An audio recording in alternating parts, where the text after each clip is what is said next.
Brain tumour के symptoms क्या होते हैं और क्या ब्रेन फॉग भी उनमें से एक हो सकता है? ब्रेन ट्यूमर हमेशा ड्रामेटिक सिम्टम्स से शुरू नहीं होता। कई केसेस में शुरुआती साइंस सटल होते हैं और धीरे धीरे डेवलप होते हैं। ब्रेन ट्यूमर स्कल के अंदर सेल्स की एक एबनॉर्मल ग्रोथ होती है। क्योंकि स्कल एक रिजिड क्लोज्ड स्ट्रक्चर है, कोई भी ग्रोइंग मास सराउंडिंग ब्रेन टिश्यू पर प्रेशर बढ़ाता है। इसी बढ़ते हुए इंट्राक्रेनियल प्रेशर की वजह से कई सिम्टम्स दिखाई देते हैं। सबसे कॉमन वार्निंग साइन होता है पर्सिस्टेंट हेडेक। ये नॉर्मल स्ट्रेस हेडेक जैसा नहीं होता। ये सुबह ज्यादा इंटेंस हो सकता है, नींद से जगा सकता है या हफ्तों में धीरे धीरे सिवियर हो सकता है। जैसे जैसे प्रेशर बढ़ता है, बिना किसी डाइजेस्टिव रीजन के नॉजिया या वॉमिटिंग हो सकती है।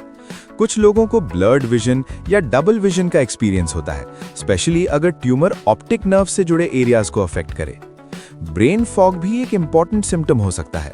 ब्रेन फॉग कोई ऑफिशियल मेडिकल डायग्नोसिस नहीं है, लेकिन ये mental cloudiness, slow thinking, concentration में डिफिकल्टी, फॉरगेटफुलनेस या इंफॉर्मेशन प्रोसेस करने में प्रॉब्लम को डिस्क्राइब करता है।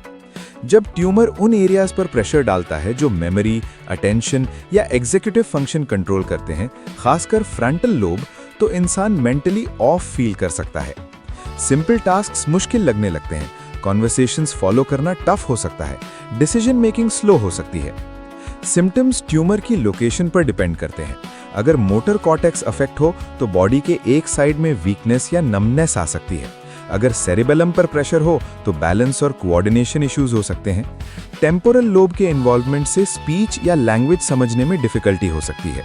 Personality change, mood swings, irritability या अनयूजुअल बिहेवियर फ्रंटल रीजन के प्रेशर से हो सकते हैं।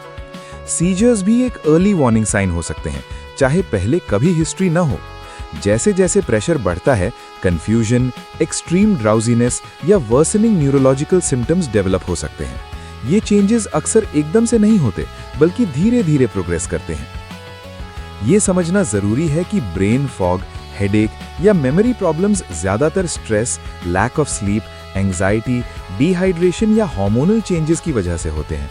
जरूरी नहीं कि ब्रेन ट्यूमर हो, लेकिन अगर सिम्टम्स परसिस्टेंट हों, ग्रेजुअली वर्सन हो रहे हों या वीकनेस, सीजर्स या विजन चेंजेस के साथ कंबाइन हो, तो मेडिकल इवैल्यूएशन जरूर करवाना चाहिए। आपका ब्रेन हर चीज कंट्रोल करता है, movement, memory, emotion, personality, perception. अगर आपको अपने ब्रेन के फंक्शनिंग में कंसिस्टेंट चेंज महसूस हो, उसे इग्नोर ना करें।